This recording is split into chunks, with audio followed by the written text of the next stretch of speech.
नमस्कार। स्वागत है आपका न्यूज़ लॉन्चर पर। मैं हूं अशोक वानखड़े। लेकर आया हूं आपका अपना कार्यक्रम द डायरेक्ट हिट।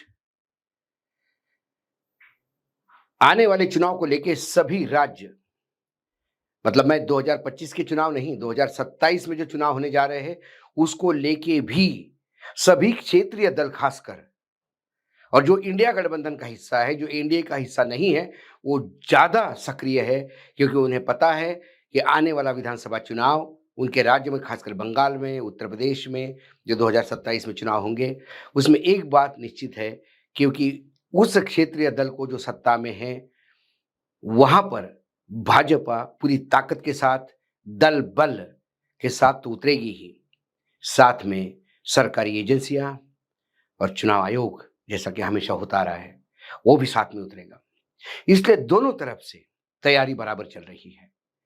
हमने पिछली बार देखा कि ममता बनर्जी ने कैसे चुनाव की जो मतदाताओं की सूची है, उसमें जो फ्रॉड हो रहा था, वो कैसा उजागर किया, और पहली बार चुनाव आयोग ने माना कि कुछ गलती हो रही है। और कहीं न कहीं लगता है कि कम से कम सूची, मतदाता सूची में तो खेल होने से ममता जी चीज़ों को रोक देगी। लेकिन ममता दीदी यहाँ नहीं रुकी। ममता ने एक सर्जिकल स्ट्राइक किया बीजेपी में और सीधा हिट किया भारतीय जनता पार्टी के मंसूबे को, कि जो 2027 में वहां परचम फैलाना चाहता है विधानसभा पर। शाह के सेनापति शुवेंदु अधिकारी, जो बंगाल में भाजपा का नेतृत्व कर रहे हैं, उनकी बहुत ही खास पूर्वी जो हल्दिया की विधायक है तपस मंडल को टीएमसी ने रसगुल्ले जैसा बीजेपी के पाले से अपने पाले में कर लिया। सोमवार को ऊर्जा मंत्री अरूप विश्वास के साथ, यानी उनकी जो कार्यक्रम की अध्यक्षता हुई, उसमें उन्होंने तृणमूल कांग्रेस में प्रवेश कर लिया। यह भाजपा को बहुत बड़ा झटका माना जाता है, क्योंकि पूर्वी मेदिनीपुर ये जो क्षेत्र है, वो गढ़ है शुवेंदु अधिकारी का। हल्दिया पोर्ट सिटी जो है वो वहीं आती है, और तापसी मंडल नाम एक है, लेकिन हल्दिया पे पूर्ण रूप से कब्जा है। मैं इसलिए कब्जा कह रहा हूं क्योंकि पूर्व मेदिनीपुर जिले की ये जन्म हुआ उनका, दुर्गाचक शहर है, वहां की पैदाइश है तापसी की। और फिर तापसी अपने बलबूते पे चुनाव जीतती, ये उसके राजनीतिक सफर से दिखाई देता है। 2016 में वो वामपंथी, खासकर माकपा के टिकट पर चुनाव लड़ी, जब माकपा और कांग्रेस साथ में थे, और चुनाव जीत गई। वहां टीएमसी को उन्होंने हरा दिया था। 2020 आते आते वो भारतीय जनता पार्टी में शिफ्ट हो गई। माकपा ने उनको पार्टी से निकाल दिया। वो भाजपा के तरफ से चुनाव लड़ी और 1 लाख से ज्यादा मतों से फिर विजयी हुई, और वहां उन्होंने फिर टीएमसी और वामपंथी दलों को हराया। अब इस बार वो टीएमसी में है। 2 चुनाव लगातार जीत के अलग अलग बैनर पे तापसी जी ने ये तो बता दिया कि पूर्वी मेदिनीपुर जिले में वो वर्चस्व रखती है। यही कारण है कि शुवेंदु अधिकारी ने उन्हें बहुत अपने करीब रखा था, और आने वाले चुनाव 2027 के चुनाव के लिए पूर्व मेदिनीपुर और उस क्षेत्र का इंचार्ज बना के बहुत सारा काम उनके मत्थे थमा था।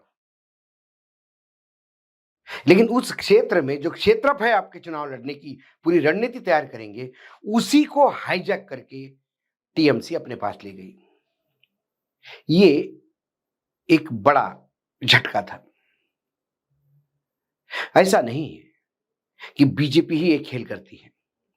याद आता है आपको पिछला चुनाव, जब बीजेपी ने टीएमसी के करीब-करीब 35 विधायक तोड़े थे और चुनाव में उतारा था। उसमें से 2 या 3 चुनाव जीते, बाकी सब हार गए।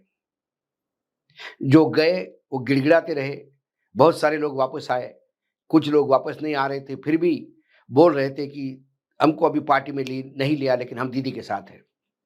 क्योंकि उस चुनाव के बाद जो सबसे बड़ा संघर्ष था, क्योंकि जिस हिसाब से बीजेपी ताकत से उतरी थी और उन्हें लगा था कि हमारे पास यदि 18 सांसद है तो बस अब सत्ता ज्यादा दूर नहीं। लेकिन ममता ने अपना टैली ही नहीं बढ़ाया, बीजेपी को बता दिया कि जब वो दुर्गा बनती है, दुर्गा का रूप लेती है, तो फिर देवी को पूजने वाला बंगाल ममता का साथ खड़ा हो जाता है। बहुत सारा हिंदू मुसलमान करने का प्रयास किया, पूरे समय हिंदू मुसलमान करने का प्रयास किया। अभी भी लगातार बीच बीच में हिंदू मुसलमान का प्रयास किया जाता है। वहां पे न्यायपालिका कैसा ममता के साथ न्याय कर रही थी, ये भी हमने देखा। जो जज साहब लगातार ममता को घेरते थे, वो बाद में अपनी सर्विस छोड़ के बीजेपी के तरफ से सांसद का चुनाव लड़े। एक जज महोदय रिटायरमेंट के बाद कह रहे थे कि मैं तो ओरिजिनली संघ से हूं और अब संघ के लिए ही काम करूंगा। तो इस विचारधारा के जहां न्यायपालिका में भी लोग हों, एजेंसियां लगातार आप पे प्रहार कर रही है, केंद्र जो पैसा राज्यों को देना होता है उसमें स्क्वीज कर करके तृणमूल कांग्रेस को दिया जाता है, बंगाल को दिया जाता है, और बार बार ये बताया जाता है कि ये बंगाल का कुप्रशासन है, जो जनता के तक सरकार का पैसा पहुंचता नहीं। इन सब से लड़के ममता लगातार अपना गढ़ बचाए हुए है। और ये जो तापसी मंडल का जो खेल हुआ, ये बंगाल में बड़ा खेला माना जा रहा है। क्या और भी कुछ विधायक है जो जिनके ऊपर बड़ी रिस्पॉन्सिबिलिटी दी है बीजेपी ने, क्या वो भी विधायक टूट के जाएंगे? सवाल ये है। कुल मिलाकर ममता ने कई फ्रंट पे अपनी लड़ाई शुरू की। बीच बीच में खबरें आती है कि ममता के भतीजे बीजेपी में आ रहे हैं, ममता की पार्टी टूट रही है, जैसे शिवसेना टूटी है, जैसी राष्ट्रवादी टूटी है। खबरें इतने बेहतरीन तरीके से प्लान की जाती है कि सभी को लगता है कि ममता का इस बार खेल हो गया। लेकिन ममता ने बता दिया, उसने अपना गढ़ तो इंटैक्ट किया ही है, लेकिन बीजेपी के गढ़ में सेंध लगाई। क्योंकि कोई और विधायक होता तो बात अलग थी। तापसी मंडल ये पूर्वी मेदिनीपुर क्षेत्र में एक फोर्स है। अलग अलग राजनीतिक दल घूमने के बाद भी लोग कहते हैं कि वो राजनीतिक पर्यटक है, लेकिन राजनीतिक पर्यटक होना और लगातार अलग अलग प्लेटफॉर्म पे या अलग अलग राजनीतिक दलों में जाकर भी चुनाव जीतना, ये फिर बताता है कि उसकी जमीन पे पकड़ है। 2016 में यदि उन्होंने टीएमसी को हराया तो इसके मायने हैं कि वहां पे कांग्रेस और वामपंथियों का मत प्रतिशत इतना होगा कि तापसी जीत गई। लेकिन जब फिर बीजेपी में आने के बाद भी ज्यादा लीड से जीतती है, इसके मायने ये है कि उसका वो अपना वोट बैंक था, बीजेपी के वोट बैंक का तड़का लगा तो जीत हासिल हुई। जीतना तो उसको तय था। इस बार फिर टीएमसी में है तो फिर हल्दिया से जीतना तय है। सवाल है मार्जिन का, सवाल है उस पूरे क्षेत्र में जो शुवेंदु का अपना क्षेत्र है, उस क्षेत्र में सेंध लगाने का। ऐसे कई खेले होंगे अभी, क्योंकि बीजेपी अभी फिलहाल कुछ देर के लिए, मुझे लगता है अप्रैल तक, बीजेपी में जब तक राष्ट्रीय अध्यक्ष की घोषणा नहीं होती तब तक कहीं ना कहीं बीजेपी अंदरूनी आपसी उलझन में उलझी हुई है। और इसका फायदा क्षेत्रीय दल लगातार ले रहे हैं, वो हमलावर हो रहे हैं।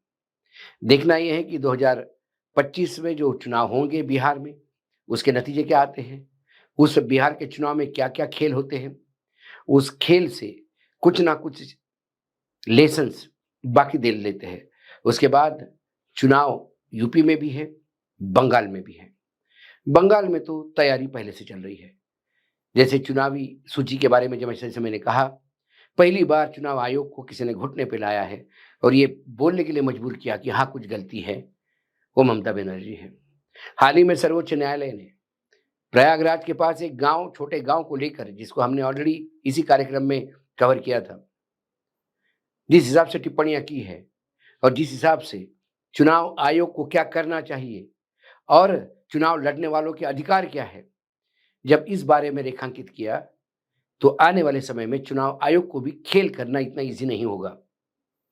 क्योंकि सर्वोच्च न्यायालय का निर्णय एक नासिर बनता है और उसी साइटेशन पे बाकी भी जगह पे डिमांड हो सकती है और ये चुनाव आयोग के लिए भी तकलीफ का मामला है। कई बातें हैं जो लगातार आने वाले समय में दिखाई देगा, लेकिन आज जो भारतीय जनता पार्टी बिहार की तरफ ज़्यादा फोकस दे कर रही है, जो भारतीय जनता पार्टी अध्यक्ष के पद को लेकर अंदरूनी उलझन में उलझी हुई है, इसी समय ममता ने सर्जिकल स्ट्राइक करके पूर्ण रूप से बाजी अपने हाथ में ली है। सीधा हिट किया है भारतीय जनता पार्टी को, हिट किया है शुभेंदु अधिकारी को, हिट किया है तमाम एनडीए गठबंधन को, क्योंकि बाकी भी क्षेत्रीय दल जो एनडीए गठबंधन में हैं, वो देख रहे हैं कि ममता कैसा लड़ेगी। बार-बार खबरें आती हैं कि ममता इंडिया गठबंधन से बाहर है, ममता ये है, ममता वो है, लेकिन फिर ये खबरें ही रह जाती हैं। जहाँ तक भारतीय जनता पार्टी का विरोध है, ममता पूरे ताकत के साथ भारतीय जनता पार्टी के खिलाफ खड़ी है, क्योंकि उसे बंगाल बचाना है। यदि टीएमसी बंगाल से बाहर है, तो टीएमसी का कुछ वजूद नहीं होता, क्योंकि वो बंगाल तक सीमित क्षेत्रीय दल है। उनने गोवा में प्रयास किया, उन्हें बाकी जगह भी प्रयास किया, लेकिन वो सफलता हासिल नहीं हुई। अब बंगाल में रहती है तो ममता का वजूद है, बंगाल में सत्ता में रहती है तो फिर ममता बनर्जी राष्ट्रीय स्तर की नेता है और ये बनाए रखने के लिए बंगाल में रहना ये बहुत ज़रूरी है।